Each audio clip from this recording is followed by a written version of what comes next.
I said to the publishers, look, I want to do this book about Jessop, but we need to, the second half of the book's going to be about the guy who breaks the record, because there's going to be somebody breaking it any minute. That was my attitude. So it was going to be a book of two halves, but the second half never happened because the record hasn't fallen.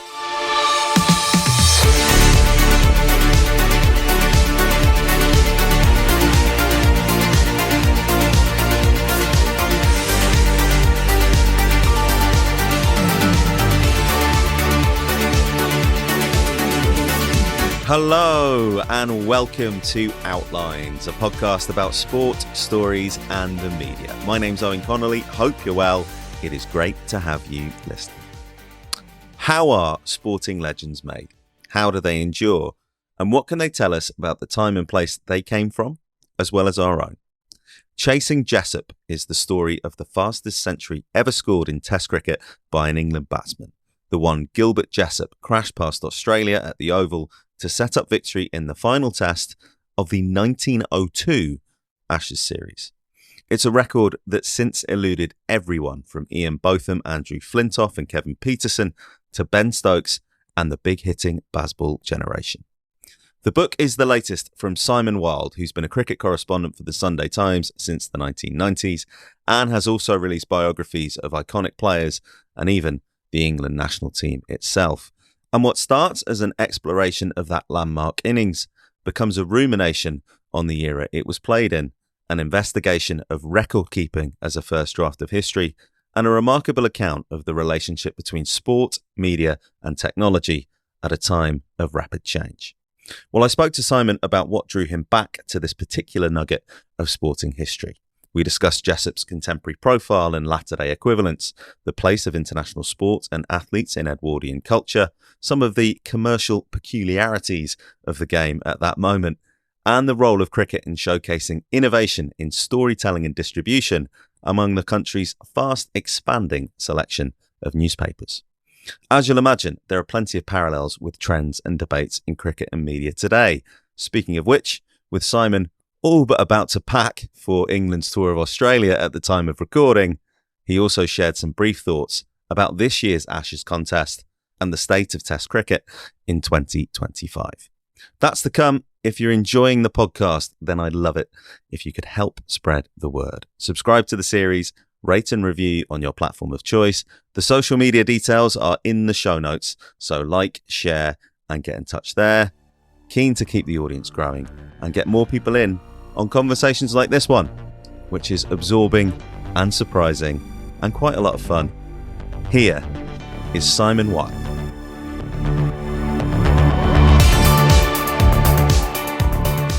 So, I became aware of the book over the course of the summer. It was released in July, but I was reminded of it, of all the sources you could imagine. My father-in-law saw you at the Cheltenham Literature Festival. That's where he lives, and they went along, and he had a whale of a time and was sure to tell me about it. So I'm delighted you were able to join us on the podcast.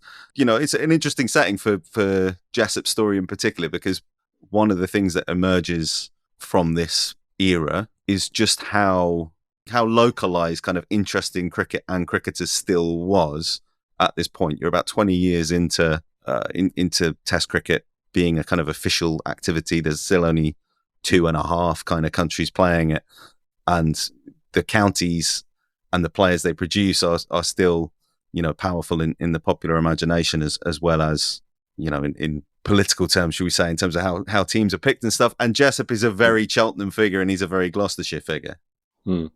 Yeah, well, yes, as it happens, that's the place where he was born and grew up. So it was a nice place to go and talk about him. It seemed very appropriate. And when I was there, I went to his birthplace. The house still exists, and in fact, there's a plaque outside about him. And in fact, it's called Jessop House. Right. So yes, in those days, still cricketers were, probably sportsmen in general, they weren't really international cricketers as a thing. It was they were county cricketers or club cricketers, whatever it was. You played for your club and your county, etc. Whether it's football, rugby, cricket, whatever, and occasionally you played for your country. So Jessop was first and foremost a Gloucestershire cricketer. In fact, the plaque on the house says Gilbert Jessop, Gloucestershire cricketer. It doesn't mention England. So he was a Gloucestershire cricketer. and obviously in an era where there was no television or whatever, if people wanted to go and see these superstars, if you like, they had to go and see them in the flesh. So England only played a few test matches each summer. There was no other, there wasn't one-day cricket or anything. So your best chance to see him was in a county match, or a festival match. So yeah, of course he was a local hero, really, as much as he was a national hero.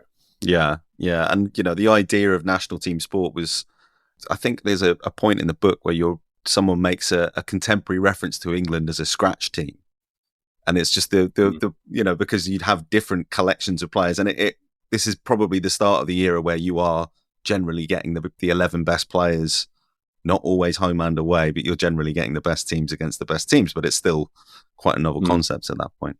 Yeah, and in fact, I think they said that the sort of chat was that a team that goes on tour gets builds up a cohesion and a sort of team spirit and the rest of it, which the home team doesn't get because they're playing their local matches and then they get together for the test match and then they go away again. But the touring team stay as a body, and the touring teams in those days were smaller than they would be now. It might be 15 people. They'd stick together for months on end, do the tour, and then go home. But for the duration of the tour, the visiting team was actually more cohesive than the home team. Yeah. I mean, there's lots of that kind of detail in it, and there's lots of parallels or echoes, or I don't know how you'd frame it. But what was it that attracted you to telling this particular story at this particular time? Well, it was I wasn't looking to write a book. I wasn't really looking to do anything. I got curious about Jessop because of Bazball, really, because this England team, as we all know, the last 3 years, they've been playing a very attacking brand of cricket, and particularly the batting is, ultra attacking. And a number of the players in this team got close to the Gilbert Jessop record, which was this 1902 century against Australia at the Oval. And the accepted figure was that he got to his century in 76 balls. And Johnny Bairstow got one in 77 balls at Trent Bridge 3 years ago. Ben Duckett, Harry Brook got close a couple of times. Zach Crawley, pretty much the entire batting lineup at one time or another scored a very fast 100 that came close to Jessop. So it was a sort of, the chat was, who's going to break this record? It's going to fall. It's going to fall any minute, really. It was just like, we don't know when, but it's going to happen. And it just got me wanting to go back and look at this record again and just sort of like almost just check it out and check the circumstances. I suppose at the back of my mind, I knew that the sort of way that cricket was recorded in those days was much more rudimentary than it is now. Obviously, everything's digitized and computerized. So we know pretty, we get it right these days, but, how accurate was this record? So that was the starting point. And actually, when I then started thinking about a book, I said to the publishers, look, I want to do this book about Jessop, but the second half of the book is going to be about the guy who breaks the record, because there's going to be somebody breaking it any minute. That was my attitude. So it was going to be a book of two halves, but the second half never happened because the record hasn't fallen. So, I can explain to you the sort of anxieties I went through thinking the record was going to be broken, almost between finishing it and it being published. So yeah, that was the starting point. It was Bazball, really. Yeah, I mean, Harry Brook, I think you make the point towards the end of the book, but, Harry Brook almost did it twice in the same game. You've had Jamie Smith almost doing it kind of in his first year as a Test cricketer, et cetera, Johnny Bairstow a couple of times. But for all that talk, and the name Gilbert Jessop is one of those that, for me as a cricket fan of a certain age, I'll have remembered David Lloyd or somebody mentioning at some point after Kevin Peterson's hit a six, into a pavilion somewhere. But how familiar a figure did you find, for all that there's been this interest in his records, how familiar a figure is he in cricketing circles today? He's just a name, really. He's sort of shorthand for very attacking batting. He's almost like if you're talking about captaincy, you'd say Brearley-esque captaincy, wouldn't you? If something's very clever, he's the sort of paragon, he's the sort of benchmark. And Bradman-esque would be, very high scoring prolific batsman. They're the benchmarks. Well, if you're talking about hitting the ball miles and just going generally berserk with the bat, you say Jessop was the measure. He was the one. So I think that's how his name still circulates. But I don't think most people know that much about him. I mean, I knew a fair bit about him, but I found out a lot of stuff, obviously, when I researched the book that I didn't know. So, yeah, that's what I'd say. Like W.G. Grace, he's a name that people know of, but how much can they tell you? Not that much, probably. Yeah, and I mean, W.G. Grace, people won't be able to see it because we're obviously on a podcast, but behind my head, there is an image of W.G. Grace that I found in while I was setting up this office, found in a charity shop for £5. I mean, that's how ubiquitous kind of that particular iconography is even now. And there are reasons for that. Like Grace had a career that was 40, 50 years long or something ridiculous. But, Jessop is one of those characters who's extremely big in that era. And I was actually quite struck by how big and how much consternation there was about him coming in and out of the team. And there were, there were examples of in my own cricketing lifetime that I can think of who bear comparison to some of that chatter. But, the record feels like it's brought him back into this place and time. And it's funny that, Brendan McCullum is the current world record holder, and he has supplanted Jessop's record by something like 20 deliveries, and there are 15 odd people on the list. But in England, it's just stuck in this place that it's been for 125 years almost. What were the challenges in telling this particular story? I mean, you've mentioned there the sort of murkiness around the record keeping. But what was the primary friction that you found in putting this together? Well, first of all, there was the scorebooks don't exist. For example, normally every match has got two scorers. So in this case, there would have been one travelling with the Australian team throughout the tour, and then there was a local one who would have been, in this case, the Surrey scorer, because the match was at the Oval. Each county would lend their scorer for the Test match that England played on that ground. So there'd be two scorers. Those books don't survive. So that's a problem for a start. You haven't got the original data. Though the way people scored in those days wasn't as the way we score now, where it's every ball is logged against every batsman. So it wouldn't necessarily tell you the answer, but it would have helped. And I think if I had the scorebooks now, I would be able to come out in this book. I bring it down to I've revised the figure, I brought it down. But I think it's I've given a range, if you like, because there's a couple of overs where I'm not sure. The scorebooks would clear that up. That's the main problem. But what I discovered was, and the sort of delight of doing the book was that once I got stuck into the British newspaper archive, which is a wonderful thing, you can, now that it's digital and now that it's searchable, I realised just how many people were reporting on that match. There must have been 30 odd people in the press box at least. And you can reconstruct what happened through their accounts. Obviously, there's no TVs, no radio, but there was a lot of reportage. Newspapers then were sort of like the primary means of communicating information, which now just seems, I work for a newspaper, that's very interesting to me, but I'm just one of millions of voices these days. But then the newspapers were the thing. And what I found was that I could reconstruct a lot of what happened simply through the almost over by over accounts that the newspaper reporters gave, because the newspapers produced very long reports of everything. If it's a parliamentary speech by Gladstone, there'd be 10,000 words in the paper about it. It was a completely different way of looking at stuff. So the reports on this Test match were very extensive, and I didn't know that when I started, but that was really the gold mine that I sort of unearthed and that I used. Yeah, I mean, that's one of the things that becomes really fascinating going through the story and the way you tell it. That kind of forensic deconstruction of the record takes you into this place where you're looking at the function that newspapers serve in that era.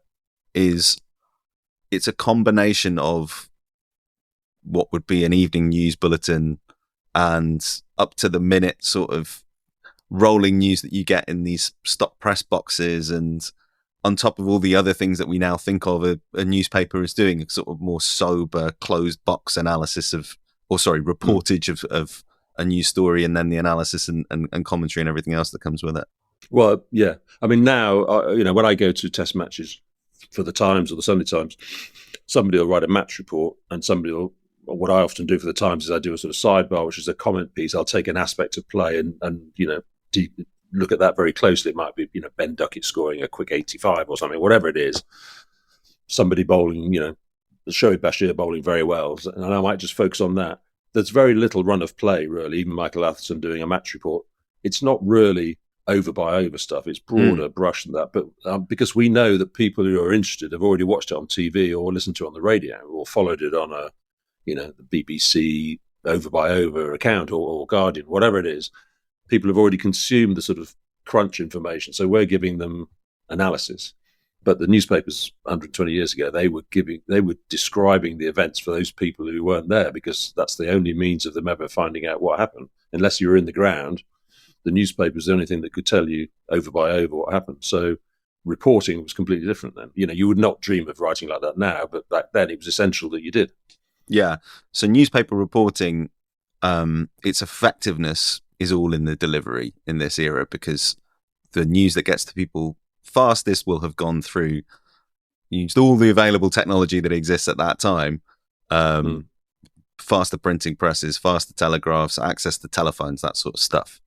And in the case of cricket reporting, it becomes a proxy for demonstrating how effective your newspaper is, because you're getting the most up to the minute result of something that's probably finishing around the time the sun goes down, or the light fades to the end of the working day, and that becomes a really big part of this story. So, I mean, it's probably worth as I've introduced it in the preamble that this is England's fastest Test century, but the context is important here, I think, in terms of how those two worlds overlap. Those worlds of kind of media and technology, and Jessop's particular innings in this game. What was crucial, really, was in terms of me finding out what happened, was that Jessop started batting at 1:10 in the afternoon. This is the last day of the match. England have been up against it throughout this game. They're trying to claw their way back in. They end up having to chase 260 odd, which is a big score in those days. Batting conditions were harder than they are now. And they started batting that morning, and they collapsed to 48 for 5.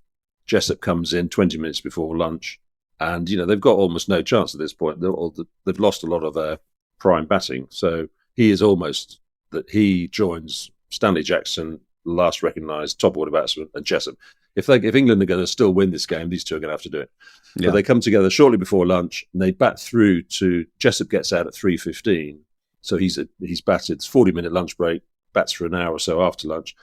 That sort of period of the day is when the evening newspapers, which are a massive thing in early Edwardian Britain at that time, the evening newspapers were really the things that went into almost more detail than the dailies, and they would fill their match reports up in this case with the latest info. So they gave you snapshots of what was happening throughout the afternoon, and that was Jessop's unfolding innings and the run chase. So it was perfect, really, because I did look at other sporting events that happened at different times of the day, and they weren't described so thoroughly, partly because it was just the wrong time of day. And then if you look at the morning newspapers, like, say, the Times and the Telegraph, their match reports the next day are far more broad. They've gone more broad brush because the evening papers have already done the blow-by-blow, so they tend to stand back a little bit more and take more of an overview. So the evening newspapers were crucial for providing sort of snapshots of what exactly happened. And the environment that you're in as well, more broadly, you're right at the very, very start of the Edwardian era, obviously pre the great shock of World War I, but you've got, again, this period of innovation and opening up and all the rest of it that these newspapers are windows into. Yeah, well, the big thing here at this point was that Alfred Harmsworth, who became Lord Northcliffe, he'd got into the newspaper market in the late 1890s. He bought up the London Evening News, and which he turned into the biggest evening paper in the country. And then he created the Daily Mail, 1896, I think. The Express came along in 1900. The Daily Mirror began in 1903, so the year after Jessop's match. These were all sort of human interest, popular papers. They wanted to tell stories about people rather than before that, you'd get sort of very formal local council meetings or, parliamentary speeches, or whatever it is. It was dull, really. It was lots of fact, but actually, this is not how people live their lives. They wanted to hear about people, really, and drama. So Harmsworth gave them that in spades, really, and the other papers like the Express also jumped onto that bandwagon. So there was a revolution going on, and it was fueled partly by newspaper men who understood what people wanted, but also the technology was there to mass produce newspapers and deliver them. So Harmsworth was also using motor-driven delivery vehicles. Most other newspapers were using horse-drawn vehicles. I mean, it's incredible to think what we're talking about here. But so he just completely changed everything. He built much bigger presses than everyone else had in Fleet Street. There was a revolution going on, and it was just happening just before Jessop's match, and so that story was disseminated much faster and more comprehensively than it would have been had he played that innings 10 years earlier. So it sort of hit a sweet spot, really. And again, I didn't know anything really about this stuff, just how much of a cutting edge tipping point we were at, but it's clear from the way the papers operated that was the case. Yeah, and then alongside that, you have experiments with film. So there's the odd session, or I mean, not even a session, fraction of a session that's filmed and then screened in theatres for people during the series, and you also have the illustrated titles, so that might appear a week, 2 weeks afterwards. You might get a couple of photographs of a game or what have you. But again, this is a huge leap forward in terms of what people are seeing outside of a sports ground, and the impression that they're getting of a game. I mean, in that environment, what significance did England cricketers have in the culture that you were able to? Because sport it's still sport in itself is a relatively new concept as an organised thing. Here we're talking, cricket's been around for a very long time as a game played in villages and between counties, but organised football is only 50 years old, and the Olympics is 5 years old, 6 years old at this point. What space do England Test players occupy in the culture at this point? Well, they're becoming more, again, to sort of feed into the sort of how the human interest stories were becoming more popular. Sports magazines or sports weekly papers like the Athletic News, those sort of things, were starting to promote the big players as celebrities, really, and they would have photographs of them, often full page photographs in the weekly illustrated magazines and stuff. So they were starting to present them as big figures. So C.B. Fry, who reported on the Oval Test and had played earlier in the series, he was a very interesting character because he was an exceptional sportsman, played in FA Cup finals, played Test matches for England, was a sort of very good athlete, long jumper, all this sort of stuff. He set up a magazine shortly after the Jessop match, I think in 1904-05, called C.B. Fry's Magazine, and in that he very much put the big cricketers at the front of the magazine and presented them as stars and heroes almost. So that was also starting to happen as well. I think they were becoming. I think the portraiture, if you like, of print journalism of various sorts helped promote them. And then something like Vanity Fair magazine, they would have sort of cartoons or caricatures, I think they were, of big celebrities, and they were often either politicians or sportsmen. So sportsmen were starting to become nationally recognised figures. I suppose W.G. Grace would have started that initially, but there were other people.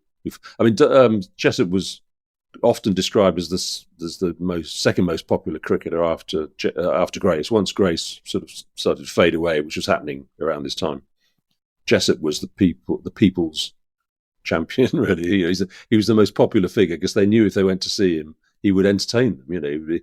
He would be hitting balls out of the ground. So, I mean, you needed to justify your celebrity. If he wasn't just going to be you had to do something to merit the public interest, if you like. Yeah, and he did. Yeah, I want to talk more about Jessop's sort of personal standing and his kind of his profile at the time. But C.B. Fry is a really interesting character because he's not unique in that he is reporting on games that he's playing in and things like that, almost kind of like an early, social media creator would be the sort of parallel now, and all the chat about how much do we let players tell the stories, or athletes tell the stories of their own competitions. But that's a wrinkle in organised cricket at the time. I hesitate to say professional, because some of these guys are professionals, some of them have amateur status but are effectively being paid through their involvement in the game, either holding sort of titles at county clubs, or because someone is paying them while they go round to report back. Jessop does some of that himself. How big a part of the sport is that at this time, and how does that kind of speak to the relationship between the press corps and the players?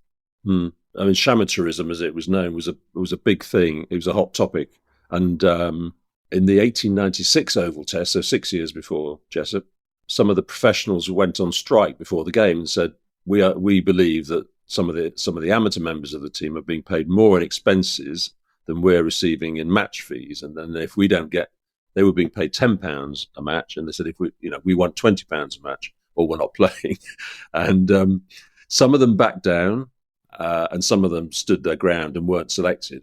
But very quickly, the authorities, which was effectively the MCC, the Marylebone Cricket Club, based at Lords, they increased the match fees for the professionals, because I think they realised this was that they highlighted a very delicate subject, which was that the amateurs were actually being paid quite generously through expenses rather than formally being paid. But yeah, so Gilbert Jessop got paid from Gloucestershire, his county, through being the secretary of the club, which was deemed acceptable for an amateur. It was all about sort of social class, really, and what was acceptable for an amateur to be doing. He wasn't going to be sort of a bricklayer, but he could be a journalist, or he could be a secretary of the club, which was effectively sort of organising a bit of stuff. I mean, it was a nonsense, really. It makes no sense. They were being paid whatever the job was, and the Australians, who didn't have such a system, they were merciless in criticising the English system. They thought it was a whole load of bunkum, really, and it was hypocrisy. And they would often highlight it when England teams toured there, and they'd say, the amateurs are demanding expenses that are eye-wateringly high, and all this sort of stuff. And why should we pay them that? So the Aussies didn't hide behind it, but in England, everyone the establishment would prefer it if everyone just never mentioned it, I mean, increasingly, again, if you look at some of the papers, some of the more popular papers, maybe the more left-wing papers, they would talk about the nonsense of amateur cricketers being paid. But yeah, Jessop fell into that bracket. So yeah, he's not he wasn't any different from some of the other big players. W.G. Grace was the best paid amateur cricketer. He earned eye-watering amounts of money as a cricketer, but he was the game, really, in the late 1800s. Yeah, and sort of in his case, as we say, the endorsements and the various other commercial activities, as well as the commercial activities that were sort of under the table. That's a point worth bringing up again, because it situates you in a place and time, which is football had just worked out that it probably needed to be professional in order to thrive in the way that it ended up doing. But you also had just had the creation of the Olympics, which was amateur. So you had these parallel tracks, and cricket eventually kind of gets off and becomes a fully professional sport not that long afterwards. But yeah, it's again, it feeds into the profile of these players. And what was Jessop's, we've hinted at it a couple of times, but, hugely celebrated. Is it the fact that he is so aggressive with the bat that sets him apart? Is there some other quality? Are there other ways, looking at the reportage of some of this stuff as you have, the public Gilbert Jessop emerges? So with him, I think it was everything he did. By 1902, he sort of developed back problems, so he didn't bowl so much. But in his earlier days, he was a very fast bowler and very aggressive. He'd sort of bounce the batsman a lot. He bowled very short, and he'd charge in, and he was full of energy in everything he did. So he'd run in fast when he was bowling, bounce the batsman. In the field, he was the best fielder in the world. Everyone sort of agreed that there was no one like him. He threw himself around in the covers or mid-wicket, stopping. He was a stopper rather than a catcher. He'd stop the ball, run. He ran out, numerous people, because they thought the ball was past him and he'd get it and spin around and a direct hit throw sort of thing.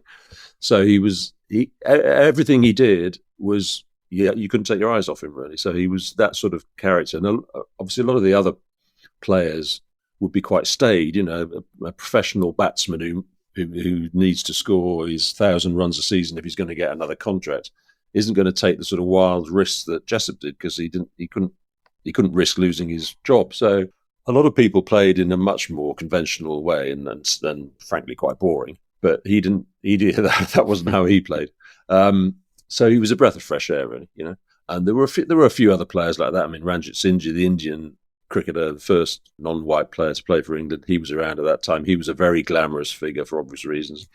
There were great entertainers, but there were a lot of pretty conventional players as well. But yeah, Jessop stood out for just doing everything with so much dash and verve, really. Yeah, I mean, I know he's not an all-rounder by the time he plays this innings. It actually, he fits a template, doesn't he, of a certain kind of England hero down the years. And as a bowling all-rounder who keeps getting injured and then eventually has to become a batsman, sounds very familiar at this point in time. I mean, were there the same echoes then of he's this big popular figure, the kind of average fan loves a Gilbert Jessop, and the more studied or, the self-styled aficionado likes the other, or kind of he has to prove himself maybe slightly differently to that cohort. He's the sort of luxury player that, we've seen in football, and you get the debate now with some of the England players, like Zach Crawley is a good example. England keep picking him, but he averages sort of 30, which isn't very good. But the management say, well, he's going to win as a match. Every so often he will play a fantastic innings and he will justify his presence, and that's what we want him in the team for. And so there's a public debate about his value. Is he worth indulging or not? And Jessop was very much of that sort. And the England selectors changed more than they do now. The panel would change. And it depended who was on the panel as to whether Jessop got picked. He got left out quite a bit. Some people liked him, some people didn't. But the debate went on sort of throughout his career. He only played 18 test matches in about 10 years. He should have played twice that, really. I mean, they played less test cricket. He should have played many more, but he wasn't trusted, really. And they didn't quite know, once he stopped bowling so much, they didn't know quite how to fit him in the team. So, yeah, there's parallels with players of today who, the argument goes on about whether is it okay if they only come off every, 6 matches or 12 matches or whatever it is. And that went on with him a lot. Yeah. And then in terms of style, it's dangerous to compare players from different eras. I mean, the players in this era, I don't want to impugn their standards of athleticism or anything like that, but they're playing a very different game. One of the things that comes up a lot in this particular series is that they play on uncovered wickets, so the elements come into it in a much more spectacular way than perhaps they have in subsequent eras. But how would you characterize his style, and how much does that become a part of his brand? Because he's kind of more sort of somewhere between A.B. de Villiers and Rishabh Pant seems to be his approach to things. Yeah, good question. I mean, it's hard with no video as well to kind of get too much of a sense of what I'd say about him, so clearly the standard of fitness and athleticism of that generation was nothing like it is today. But I'd say that Jessop was an exception. He was a very good athlete. He played other sports. He played football. He sprinted. So he was the sort of 100-yard dash. They didn't run 100 meters. They ran 100 yards. That was a common race. He ran very fast times in those things. He wasn't that far outside the world record was sort of around 10 seconds. He was around 11 seconds. He wasn't, he was quite good. He was he was stockily built. He was short. He was about 5'8", even maybe a bit less. Very powerful.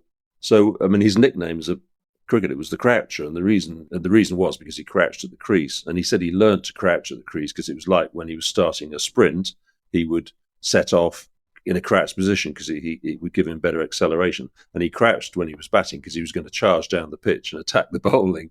So that's why he did it. So it was sort of like setting off on a race. He was about to charge down the pitch. So he was very athletic, and I think, if we watched him today, we'd still think, crikey, this guy's, he's going some. The batsman I've sort of compared him to in the book, are two left-handers, really. He was right-handed, but Ben Duckett, left-hander, small, hit the ball in unusual places, square of the wicket, both sides. Jessop swept a lot. He didn't reverse sweep, obviously. Reverse sweeps weren't sort of known then, but he swept a lot square. And in terms of how he crouched at the wicket, that was like Owen Morgan used to do when he played for England sort of 10 years ago or so. And the way he bobbed down was commented on a lot. Jessop did that as well. So he'd hit the ball all around the wicket, which again in those days was if you went to a Eton or Harrow as a young man and were coached by the master in charge of cricket, you'd have been told to hit the ball between mid-on and mid-off, and it was very sort of like there was a way to do things. Jessop never went to one of the big public schools, private schools. His father, he went to Cheltenham Grammar School. His father was a governor there. When his father died, Gilbert had to leave the school. He then became a sort of teacher's assistant at various schools around the country, played a lot of cricket, but never got properly coached. And he said that's the reason that he played the way he did, because nobody ever actually taught him how to play the game. He learnt it for himself. So he was not orthodox in any way, really.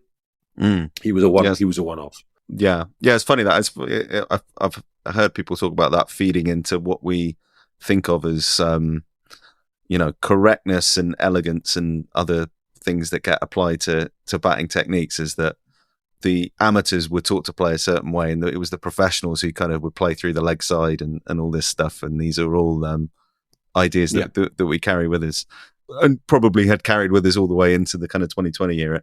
What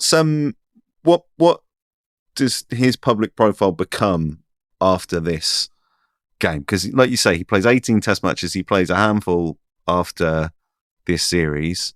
He plays about 500 times a summer for Gloucestershire, as does everybody else, and playing touring sides and all the rest of it. The volume of cricket they're getting through over the kind of 4 or 5 months of English spring and summer is quite something. But what happens to him as a public figure after this? Well, one small thing is that, as we mentioned, he played for Gloucestershire a lot. The night of the game, he and 3 of the Yorkshire players who are in the England team all travelled down to Cheltenham by train, because Gloucestershire are playing Yorkshire the next morning in a 3-day county championship match, and he's going to captain Gloucestershire. And F.S. Jackson, the person he's had a big stand with in winning the game at the Oval, he's going to captain Yorkshire.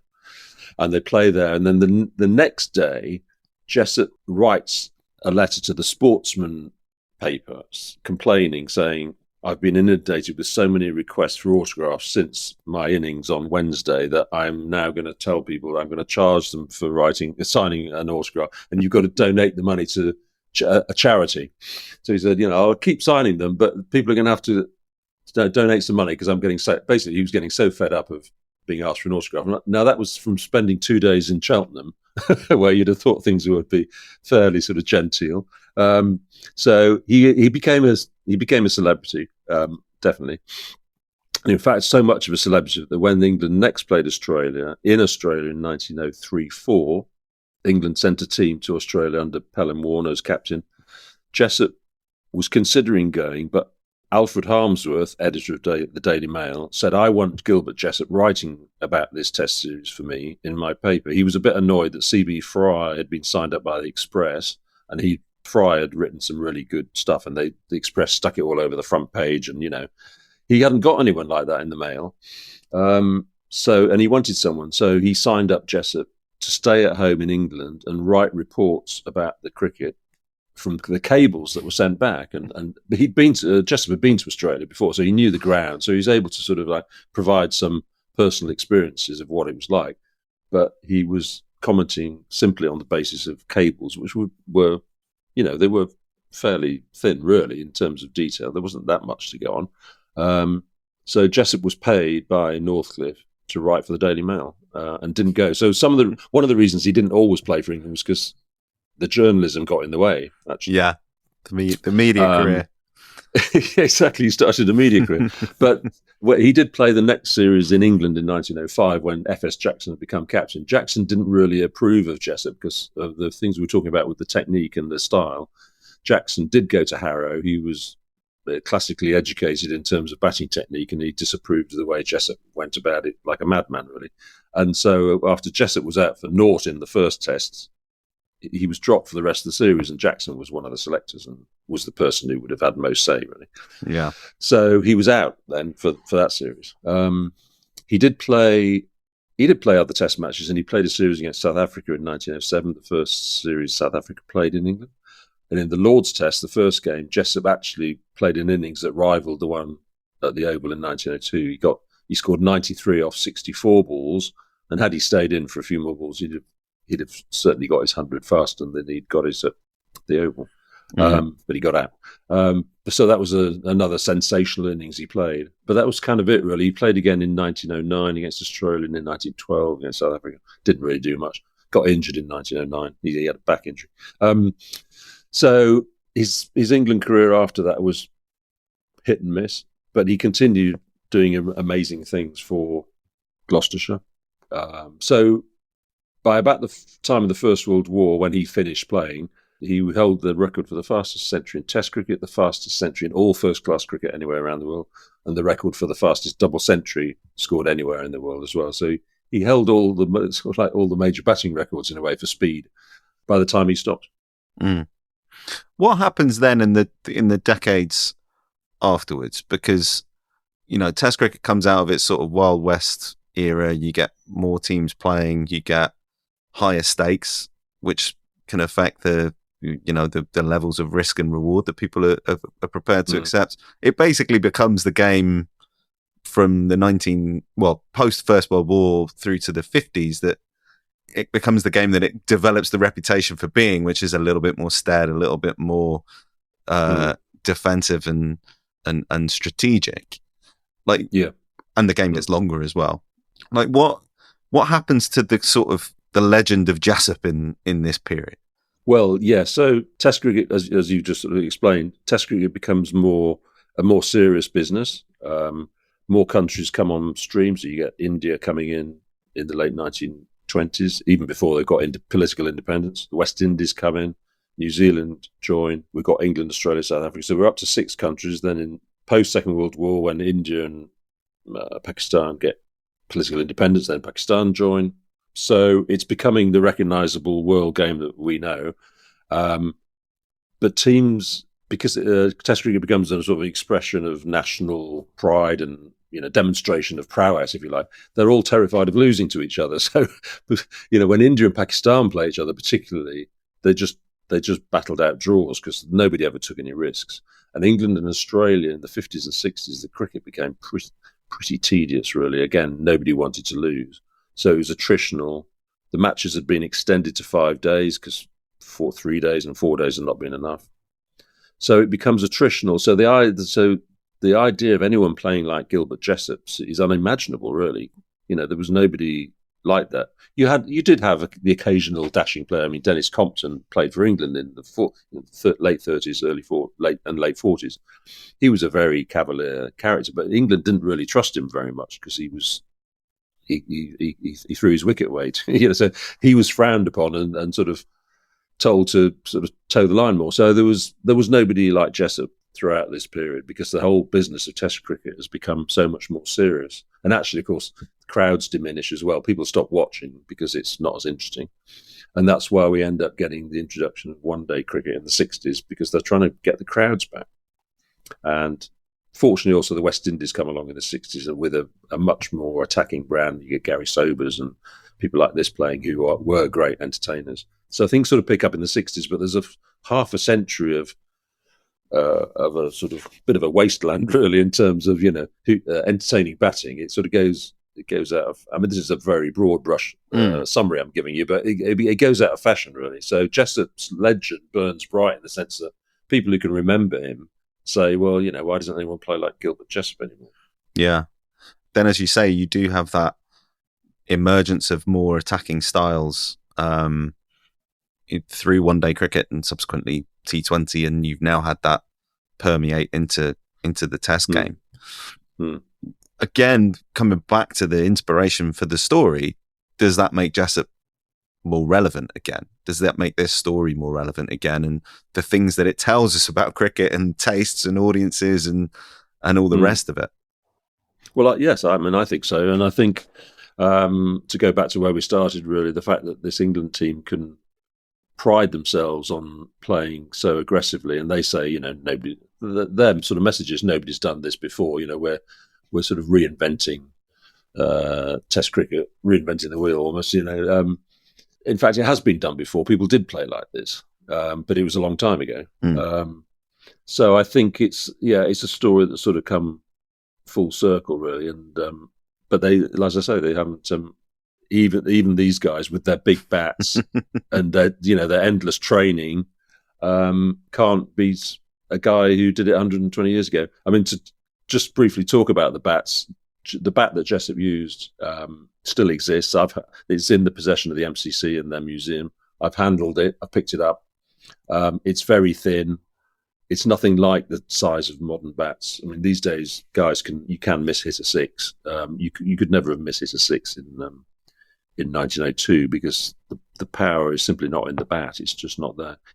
Jessop had his bats specially made. He had longer handles than a modern cricketer would do.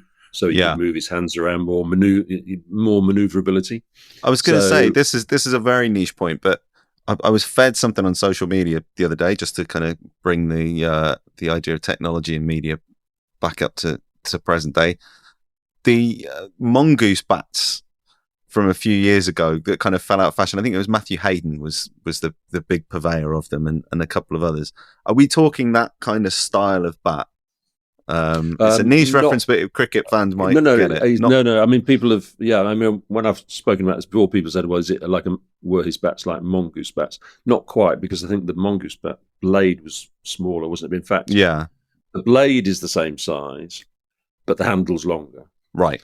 So it looks a bit like a mongoose, but it's not really, because the blade is the same size. This is how nerdy I was about it. I actually measured a Harry Brook bat, and I've measured the Jessop bat, and the blades are the same size in terms of the front, if you like. The depth, Harry Brook's bat in depth is twice as big as Jessop, but the front's the same, but the Harry Brook handle is shorter than the Jessop handle. Right. So Jessop had them specially made so he could wield it like a magic wand or whatever. Yeah. Well, there you go. That the template for an English cricket icon. You know, we've hinted at it a couple of times with people like Botham and Flintoff and Stokes, who I think Jessop kind of bears some comparison to, even though he's primarily remembered for kind of his batting. How much is the sort of differentiation? It feels like there's two different kinds of English hero. I mean, there are various others. There's, you know, your oddballs and your characters and everything else who become cult heroes. But the person who's the figurehead seems to tend to either be the sort of prefect character who's the impeccable leader, and then the real kind of swashbuckling maverick. How much is that template set in this era? That's a good question. I mean, look, I think we in England we like our heroes to be, well, there's probably two types, but there is definitely the sort of backs to the wall hero who will save a situation that looks lost. Like, I mean, Michael Atherton at Johannesburg in 1995, he batted for 10 hours, saved a game that we thought was lost. To go back to the 50s, there was a famous partnership with Trevor Bailey and Willie Watson at Lord's, where they batted all the final afternoon when England looked like they were going to lose, and they got a draw, and ultimately they won the series later. That sort of backs to the wall heroics is definitely it's the Dunkirk type thing. You know, it looks hopeless, but they triumph. There's definitely that, but I think there is also the Jessop stroke Ian Botham stroke Ben Stokes type of character who wins a match from a hopeless situation. You know, Jessop in 02, Ian Botham in 1981 at Headingley. You know, England are following on. The game's lost and Botham scores 100 and go on to win. And then Stokes, obviously, at Headingley in 2019 when he has that amazing partnership with Jack Leach. Jack Leach scores one, but Stokes scores all the other runs, and England win a game that looks lost. So there's definitely that type of swashbuckling hero who just, again, it always has to be against the odds, I think, with English cricketing heroes. Certainly the situation's got to be dire, and then we somehow get away with it. I mean, the situation is often dire in English cricket anyway, and we usually lose, but occasionally we win, and that makes it all the sweeter. And I think there is definitely that strand of English hero, standing on the burning deck, and he comes up with something remarkable. Yeah. So, yeah. Okay. Well, we are all waiting to see, and you're going to go off and pack your bags at the end of this conversation, because we're waiting to see if England can do something remarkable in Australia over the next couple of months and win an Ashes series there for the first time in where are we, 15 years. How central now is the Ashes again to kind of Test cricket and its viability? I mean, or is that a very parochial way of framing it? Are we actually seeing it just become something different? No, I think the Ashes is crucial. Any match, any series now between England, Australia, or India, whichever sort of whoever's playing the other, those series are what underpins the finances of Test cricket and also the attraction. People will watch those series. We've just spent the summer watching England play India in 5 Test matches, a remarkable series. Yeah. Just if for nothing else, that it went to every match went for 5 days, and it was utterly exhausting to watch, let alone play. And the players were absolutely cooked at the end of it. So that was a remarkable feat of endurance by both teams, really. And I think it had a lot of people gripped. So it doesn't have to be England, Australia. It can involve India, and I think India are pushing England and Australia on their own soil. In the past, India were very good at home, but less good away. But now they are capable in any conditions, really. So that's good for the tales of Test cricket. The great shame is that India can't play Pakistan, because that is another Ashes series, really. But for political reasons, it never happens. But if it did, that would give the format and a whole another dimension again, really. Yeah. I think they're the 3 teams. You occasionally get, South Africa, to be fair, are the World Test champions at the minute. So it'd be great if another country like that could come back and compete with the others. It doesn't look like it's going to be West Indies at the moment, but maybe it can be South Africa. How important to the Ashes? The Ashes is in a curious place, because since that tour in 2010 that I just referenced, we've had this real odd dynamic where the series in England have been competitive, sometimes extremely competitive, sometimes they've kind of seesawed a little bit. And Australia haven't won here for a very long time. But the series in Australia have been embarrassing. They've been so one-sided that you're now having people, my background is in industry journalism, and you'll have people say, I don't know if, the Australian media industry is going to be as interested in this as a marquee TV product if England just come here and get beaten by Christmas every single time they visit. How important is it that England can go to Australia and compete? Well, it is important, and it's about time they did go there and put up a proper fight. You see with even with the test right, the broadcast rights, Sky Sports no longer show much interest in the Ashes. They're not even really bidding properly, and we've got some other people covering it. So TNT, if you're in the UK, you're going to watch on TNT. It is in the dead of night. People aren't going to stay up unless England are competitive. That's a given.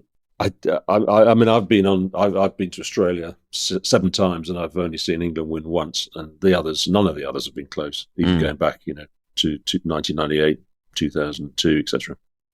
But I sort of feel the last couple of times, the last series in Australia was a nonsense, really. It was COVID. It was completely ruined by COVID. England had no chance in that series. I mean, Stuart Broad said he ruled it null and void, didn't he? And I sort of know what he means, because if anyone who was there knew that this was just not a normal tour in any shape or form, there was no chance of England doing anything. They weren't a very good team, but they had no chance. 2017-18, the previous tour, England lost Ben Stokes, and with the Bristol incident, he dropped out. They needed him. again, they were short of being competitive there. And then 2013-14 was a team that had sort of been very good and suddenly gone over the hill altogether, and they'd run out of steam. They'd just won the Ashes at home. They'd got nothing left to give the second time. So I can sort of make excuses for the last 3 trips. So I'm sort of hope there are no excuses this time, I don't think. They're pretty much, they seem to be all fit.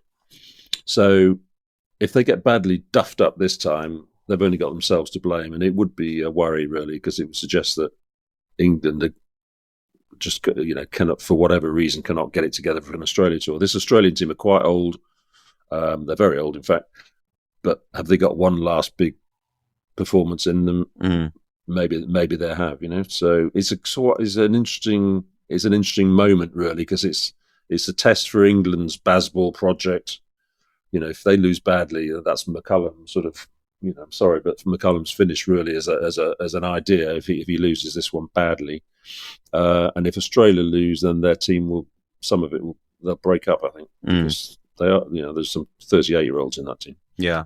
So it's an interesting moment, and I don't know which way it's going to go. But I wouldn't. If I were, I'd keep your money in your pocket if I was. Gilbert Jessop infamously didn't have a great record in Australia either. How different is a series in Australia from one in England, both on and off the field? Well, I mean, Australians, if they come here, will say that it's not easy for them. They get a lot of abuse from the crowds these days, and the rest of it's become a bit like the Ryder Cup. But an Australia tour is hard. It's a hard country. It's often said, it's a hard country, and it's tough. The people are tough. I think Ian Botham said the other day, when you go there, 24.5 million people are against you. They give it everything. We talk about media coverage. The newspapers are relentless in their contempt for English cricket, and it's ridiculous. But they give it. The whole country gets on side with their team, and the crowds. So the India tour last winter, they had huge crowds, much bigger than. So England's last tour, COVID, the crowds were down because they were limited. This group of England players are going to go in those grounds. They're going to be full, and they're going to be full of Aussies who are hating them. So it's going to be quite hostile, and you've got to be ready for it, really. So that is why Australia's hard. They're pretty uncompromising, really. Yeah. So it's not for the faint-hearted. Just one last thing to think about, and then we'll get onto the 3 questions that we asked to everybody. What are your thoughts? We talked a lot about cricket media and the roots of it, and the relationship with technology and all the rest of it. What are your reflections on the landscape as it is today, and what do you think is the most important story in cricket right now? Can I have a minute to think about that? Sure. Yeah. I mean, there's lots of candidates. There's the role of money. There's there's the women's game. The fact that India have just won that tournament, I think, could be incredibly significant for the sport more generally. But it feels like it's at a point, at a kind of pivot point in its history. Yeah, no, the most important story in cricket at the minute, I think, looking at the sort of the broad geopolitics of it, is the tussle between franchise cricket and international cricket. Is international cricket going to survive from the severe pressure it's coming up under from the franchise formats? The top players do want to play for their countries. They do want to play in things like the Ashes. They all know that Test cricket is the hardest format to play, but if the money is ridiculously large, they're going to go to the other stuff, and that is a problem for the game. And it's going to take some imaginative leadership from the administrators to keep the international stuff going safely, really. And then their track record is not particularly good on this, but that is an element of the game that's worrying, because T20 cricket is great, but it's quite limited, really. Test cricket is a very broad canvas, and you don't want to lose it because it is fantastic. Everyone who's watched a good Test match remembers it, and everyone's played in one knows it. So I'd say that is a challenge for everyone. Yeah, there you go. We're coming full circle again. The balance between international teams and other identities for all these players. Okay, 3 questions that we ask everybody. The first is, do you have an origin story or something that sparked your interest in sport? Yes. When I was, I don't know how, I mean, what got me into cricket, I suppose, was that when I was 12, this is how old I am, 1972, my father won a competition in the Radio Times to pick the best England post-war test team to play Australia in an imaginary test match. I've got the bat over in the corner of this room that he won, signed by the 11 players that were in the team that he had to pick. Oh, wow. And as a result of that, he went on to Test Match Special on Radio 4, on BBC Radio. And he also won, apart from the bat and appearing on Test Match Special to talk about this competition he'd won, we got 2 tickets to Lords, and he took me to Lords to watch a Test match against Australia in 1972. And in fact, Bob Massey destroyed England, and it was a disastrous game for England. But it got me interested in cricket. I went along, and then when he went onto the radio, I went up into the commentary box, and I just thought, this is what a great job this is, sitting here, talking about cricket all day and watching it. So that got me into journalism and cricket, or both at the same time. Fantastic. What's your favourite piece of sports storytelling? Oh, can I give you 2 or 3 of my favourite sports books? Is that absolutely? Is that what you mean? Yeah. Well, a colleague of mine on the Sunday Times, Simon Hughes' book called A Lot of Hard Yakka, which is a diary of his career as a county cricketer. I loved that. It was, it felt like that's what life as a county cricketer was really like. I think there's been a tennis book recently by Conor Nyland, an Irishman, a similar thing of a journeyman pro.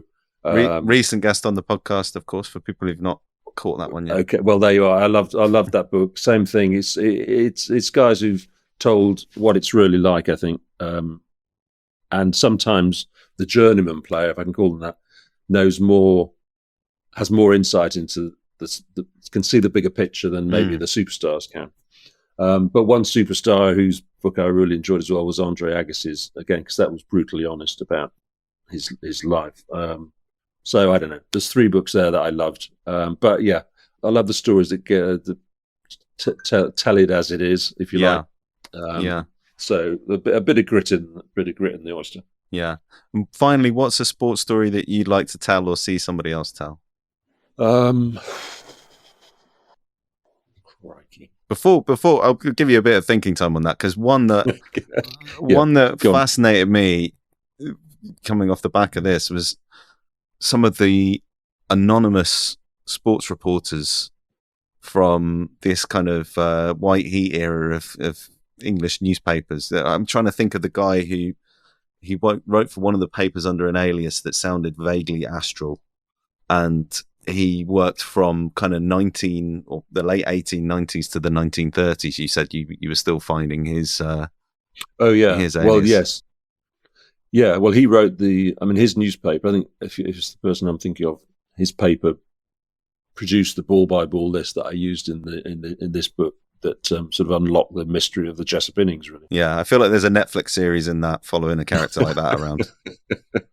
Yeah. One story, yeah. I'd like to read I'd like someone to explain to me how to talk about someone from the Gilbert Jessop era, how Bernard Bosanquet invented the googly, because the googly is a great delivery. It's an act of deceit, isn't it? It's the greatest trick in sport, really. And a lot of people, when Bosanquet invented it, said it's unfair because how can I possibly play my cover drive if I don't know if the ball's going to turn in or away?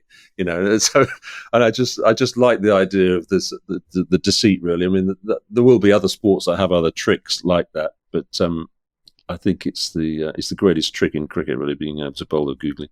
So that's a story that's not been told, I feel. Yeah, I think that's one to get your head around for sure. But Simon, thanks very much for your time. You've been very generous with it, right on the end of your big trip, and very much enjoyed the conversation after it. Thank you.